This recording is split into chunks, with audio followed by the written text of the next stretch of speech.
so that we can get rid of or at least minimize their suffering. So, gender dysphoria and being transgender are not the same thing. They often go together, but they are not synonymous. Now, okay, what about trans people who have such severe gender dysphoria that they are officially diagnosed with gender dysphoria under the DSM-5? Are they all mentally ill? Well, not exactly. There's no clear answer on if medically diagnosed gender dysphoria is a mental illness or not. And this probably won't surprise you, but we can't even agree on a definition for what mental illness is. Here is the definition from the Oxford dictionaries, which says that mental illness is a disorder. But as we've gone over before, it's widely accepted that gender dysphoria is not a disorder.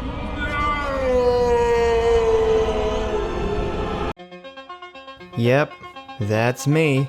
You're probably wondering how I ended up in this situation, reenacting a terrible movie scene as Riley Dennis blathers on and on.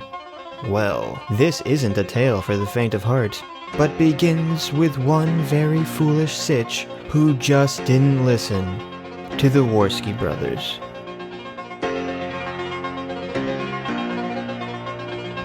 Transgender people are people whose gender identity is different from the genders of law in France. Most of them agree that being transgender Trust me, dude. This is gonna be so worth it. Transgender mentions them as opposites of each other. We'll get more into the binary stuff in a second, but first let's look at a couple other dictionaries. And then there was that one guy, what was his name, Coach Red Pill, who said that we're gonna be working at MTV. we wanted to work for We're gonna be MTV. working at MTV tomorrow. Yeah, we're actually setting this up for our red.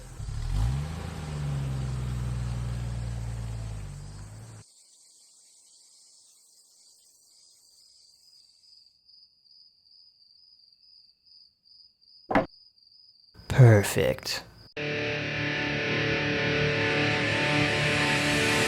Despite the Warskis understandably burying Riley Dennis videos away into the depths of the earth forever, there are some things Riley says in the video that we hear repeated again and again that need to be debunked or explained. So I'm actually going to do this video backwards, in that I'm going to give my main point and conclusion first, because not only is it the most important point, but it puts the rest of the video in context. Riley is trying to argue that only some people who want to transition from one gender to another have dysphoria.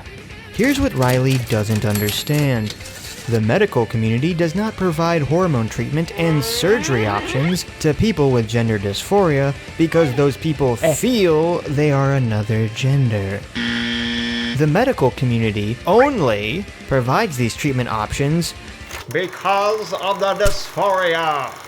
If you remove the dysphoria element from all this, you're removing the medical reason to get treatment, which means 1. No medical insurance will cover anything related to this. 2. You're not going to be medically prescribed hormones or blockers. 3. Your surgery options will now only be cosmetic, which means most surgeons will no longer perform bottom surgery.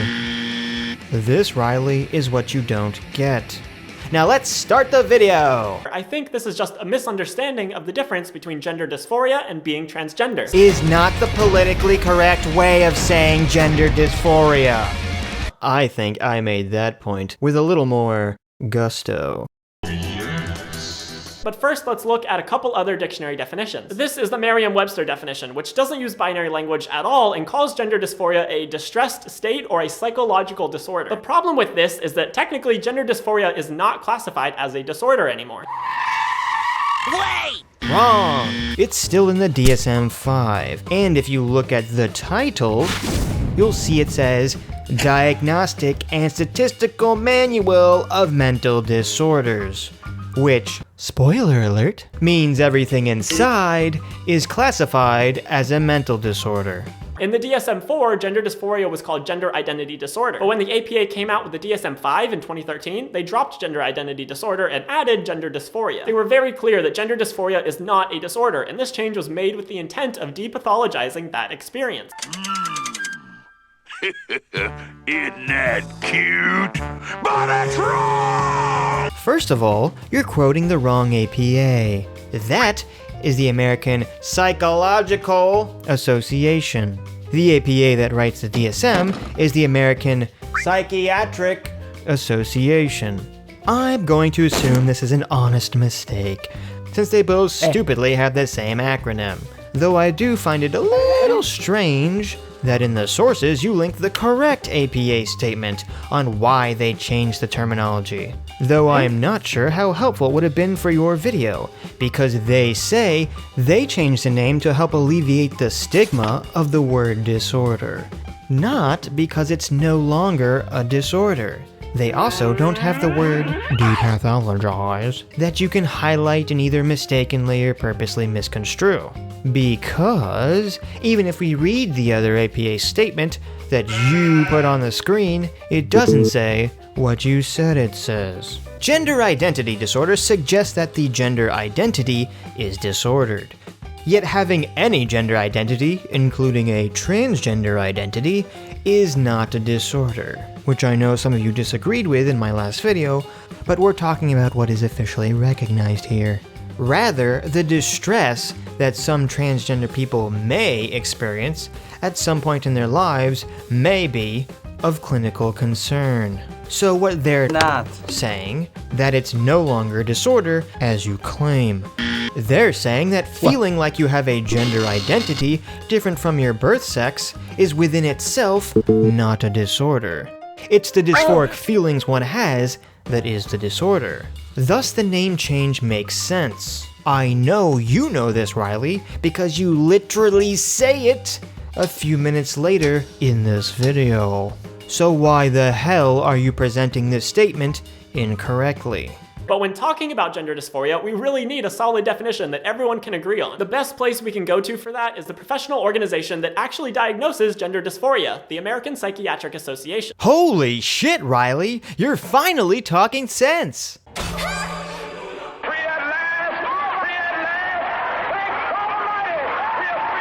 In the DSM-5, the newest edition of the DSM, this is the criteria for diagnosing gender dysphoria in children, and this is the criteria for diagnosing gender dysphoria in adolescents and adults. In both cases, the person needs to have experienced an incongruence between their experienced gender and assigned gender for at least 6 months. And that has to be associated with clinically significant distress or impairment in social, school, occupational, or other important areas of functioning. So you'll notice that the requirements for being diagnosed with gender dysphoria are pretty strict. This is where I want to make a distinction between gender dysphoria as a medical diagnosis and gender dysphoria as a thing that people experience. No! God, please, no! No! Because you can have feelings of gender dysphoria without hitting all of the criteria for a diagnosis. No! The word gender dysphoria was created as a term to describe a very specific medical disorder. Even if you don't match all the criteria, you can still fall into the diagnosis. Hey, look!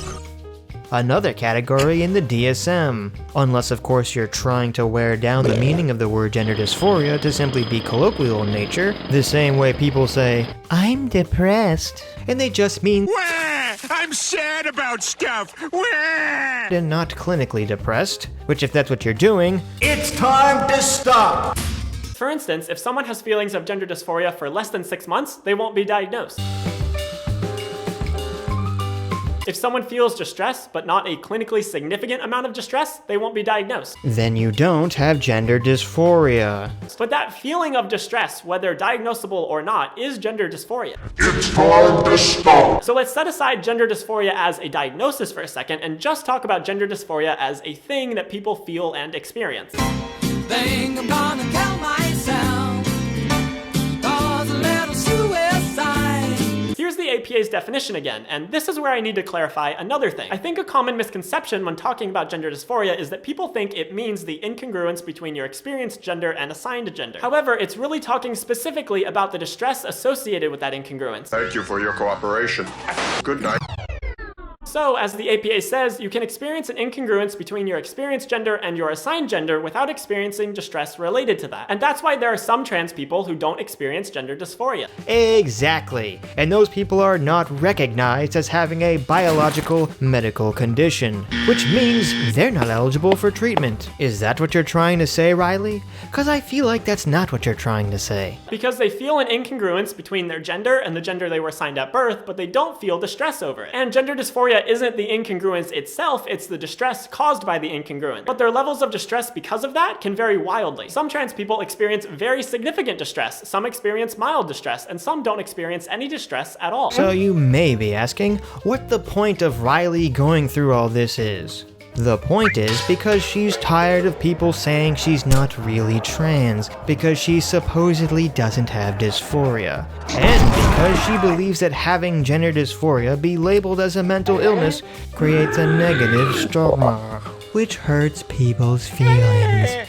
But what she doesn't get is that Riley and other people that are advocating this same thing are actually doing a huge disservice to people with gender dysphoria. Riley is looking at the bug bite on her arm and thinking the best way to solve the itching is to chop her whole arm off. Because as I said in the beginning, no dysphoria means no medical treatment.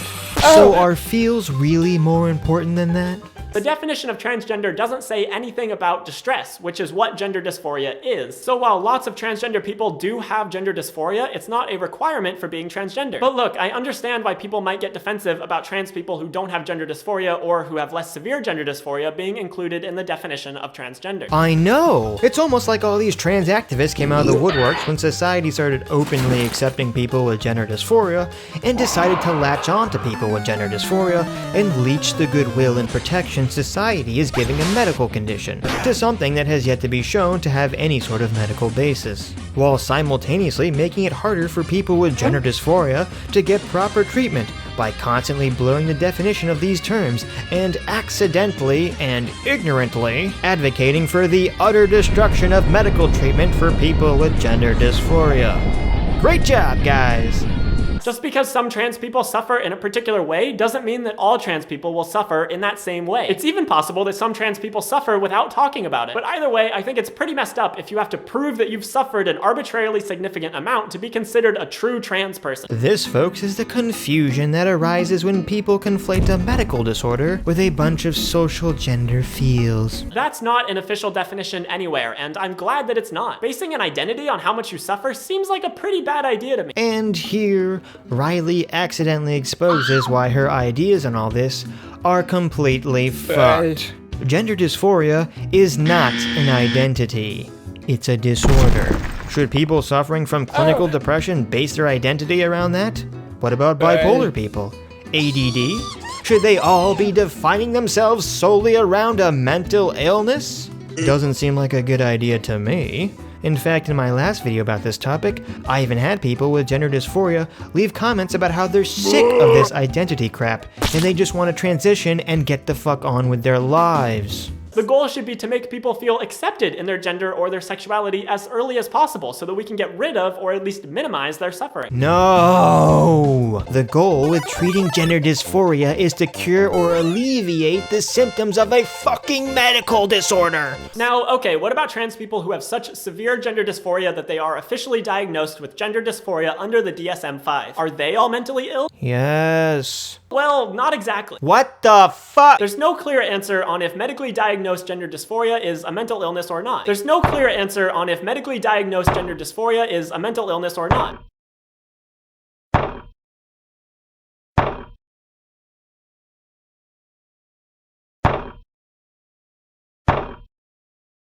And this probably won't surprise you, but we can't even agree on a definition for what mental illness is. Oh my fucking god. Here is the definition from the Oxford dictionaries, which says that mental illness is a disorder. But as we've gone over before, it's widely accepted that gender dysphoria is not a disorder. It's widely accepted that gender dysphoria is not a disorder. Again, it is a disorder, and also there's no reason to look in a standard dictionary for the definition of a specific medical term. You look in the relevant medical literature. Here's the definition from the Merriam-Webster. No one cares. And here's the dictionary.com definition. No one cares. But of course, those are just dictionaries.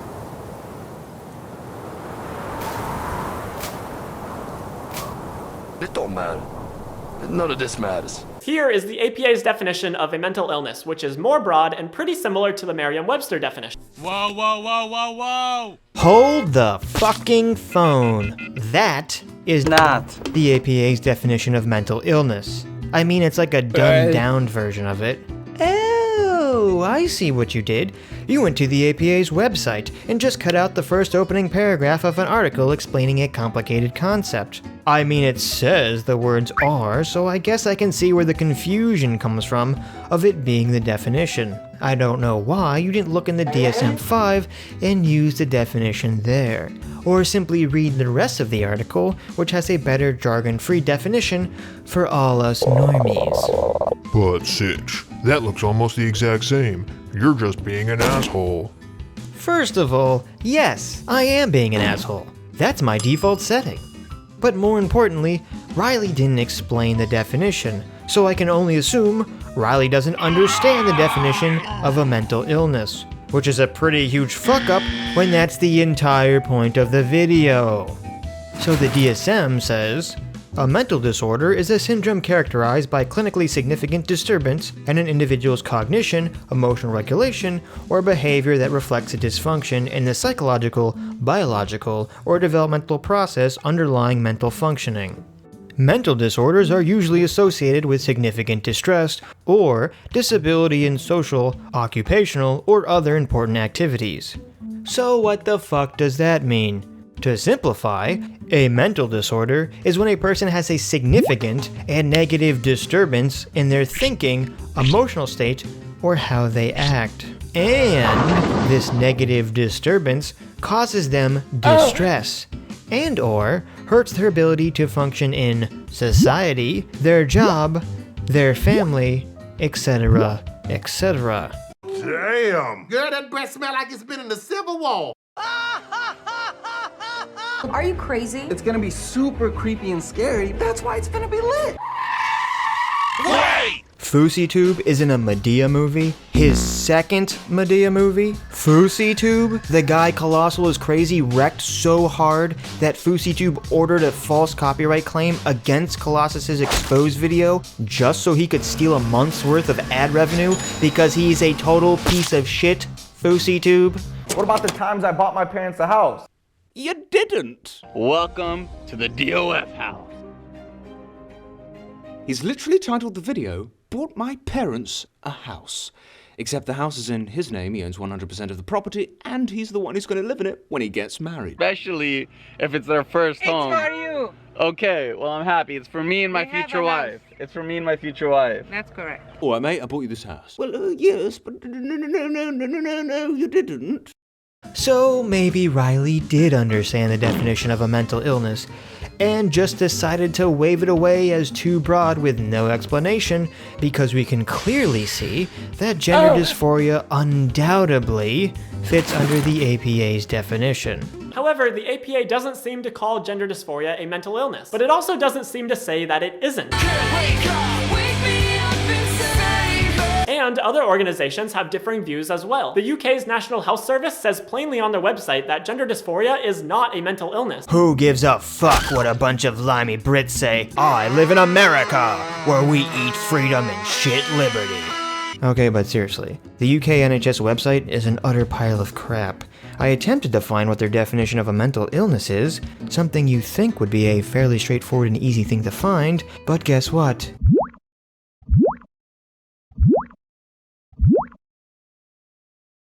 It's not. What's this? Feeling Stressed, a leaflet for Muslims from the Royal College of Psychiatrists. What is this? What is a mental illness?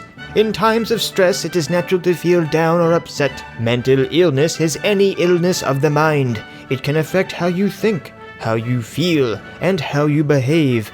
Mental illness can affect anybody. Okay, I think gender dysphoria would fit under that definition. Let's see, what if my problem is caused by jinn possession or evil eye?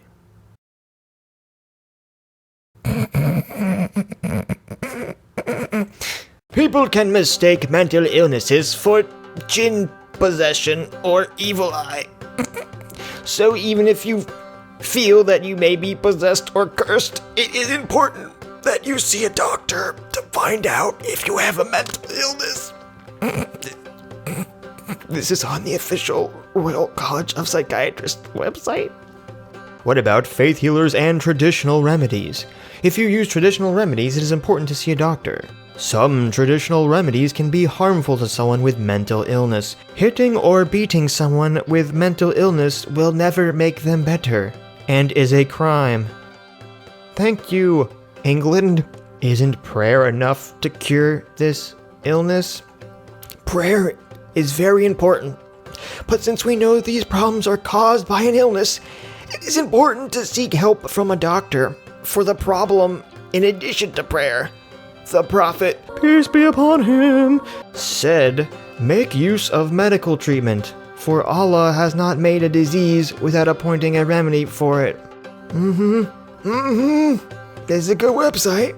So I don't think we can get a clear answer out of all of this, and I don't think we need one. Yeah, cause why on earth would we need clear definitions and terminology for medical conditions? That's just ridiculous. Wait a minute. But when talking about gender dysphoria, we really need a solid definition that everyone can agree on. A few moments later. So I don't think we can get a clear answer out of all of this, and I don't think we need one. Oh, well, of course, Riley. We need a clear definition for gender dysphoria because you think it helps your case.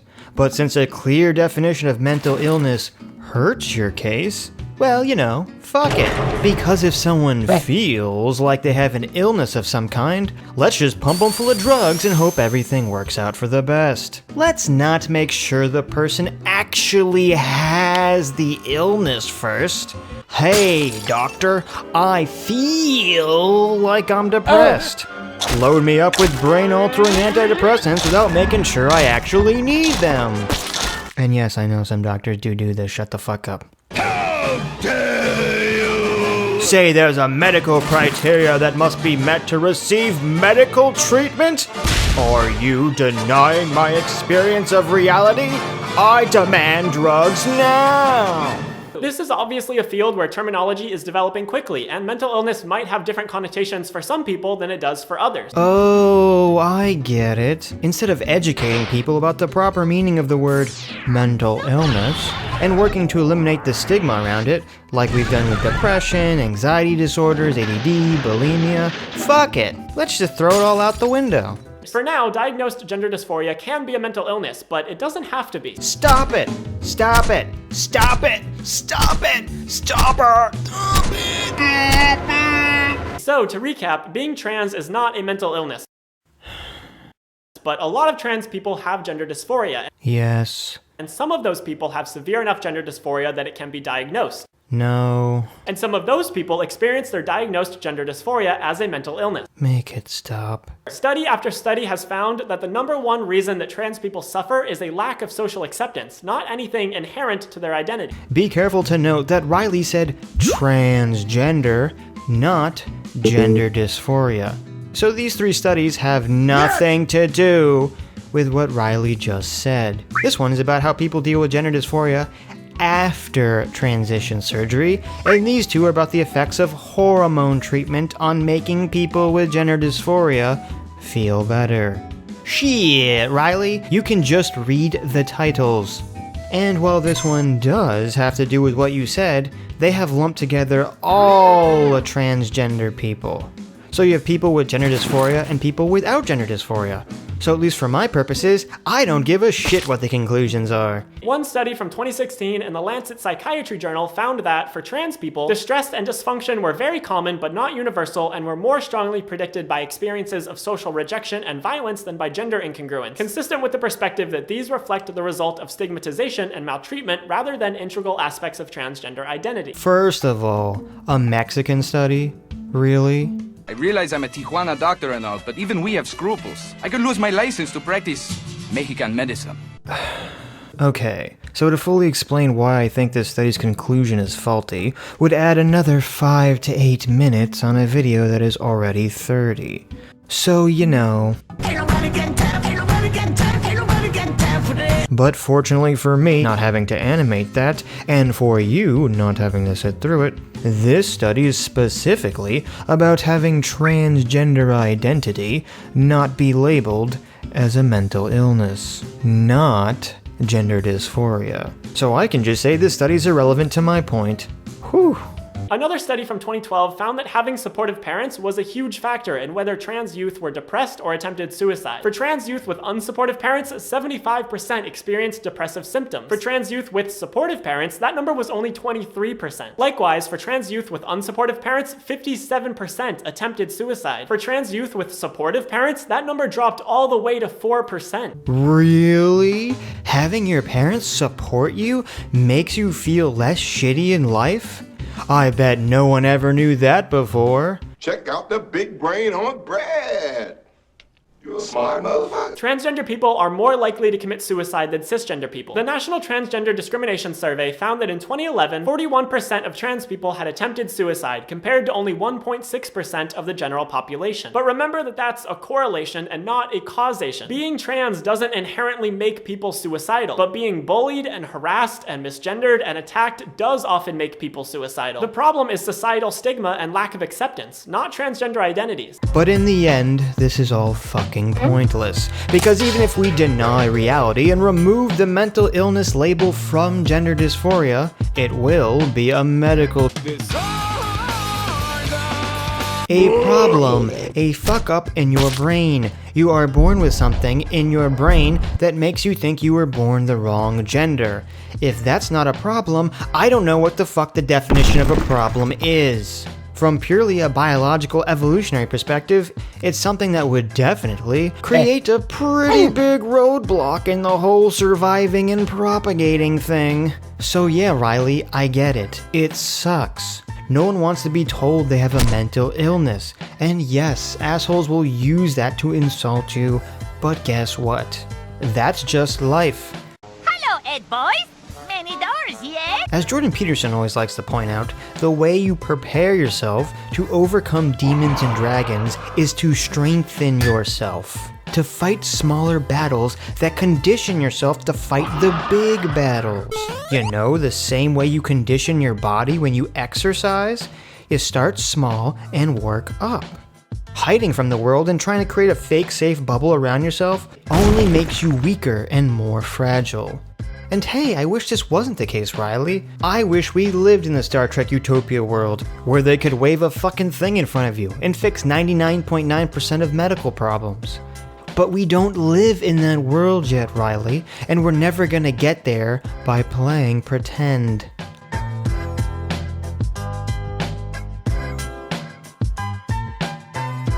And people do awful things to try and uphold this binary at the expense of intersex people. Intersex infants often undergo invasive surgeries that they cannot consent to that leave them sterilized or with genitals that they don't want when they grow up. These are often called corrective or normalizing surgeries, and tons of intersex people and human rights organizations are speaking out about them. In 2014, Navi Pillay, the United Nations High Commissioner for Human Rights, said, "Medically unnecessary and irreversible surgeries and sterilizations continue to be performed on intersex children without their informed consent, causing lifelong harm." Hey, are you intersex and had surgery as a baby so that you'd be a boring old binary? Then why don't you go fuck yourself and just live in the body nature gave you? You're perfect the way you are and are letting society dictate what you should be. Wait a second.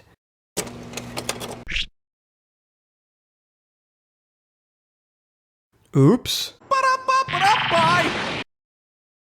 A few months ago, I made a video called Trans Women Are Not Biologically Male, in which I detailed why biological sex is a social construct, how it is an inaccurate and outdated classification system, and how it harms trans people. To the surprise of nobody, that video got a bunch of backlash, so I thought I would expand on some of the points, address some of the criticisms, and so, biological sex. If thousands of trolls on Twitter are to be believed, it's an objective, scientific fact that is inherent in nature. But if scientists are to be believed, it's a human-made classification system for sorting organisms based on their reproductive abilities. When people, like chromosomes themselves, are not social constructs, but deciding to call XX chromosomes female and XY chromosomes male is a social construct. So when I say biological sex is a bad classification system, what exactly does that mean? Like in this case, the relevant question to ask is, do you have breasts? And here's the problem with our current binary view of biological sex. If someone walks into your office and fills out a violence against fascists is not the same as violence used by fascists. Anti-fascism is not fascism.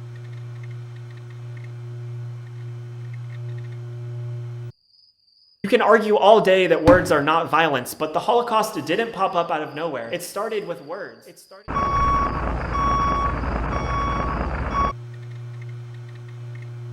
The Warskis were right.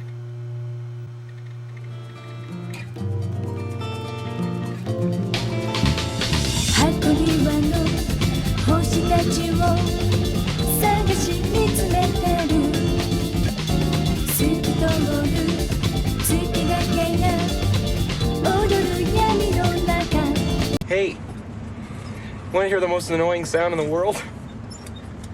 So, biological sex.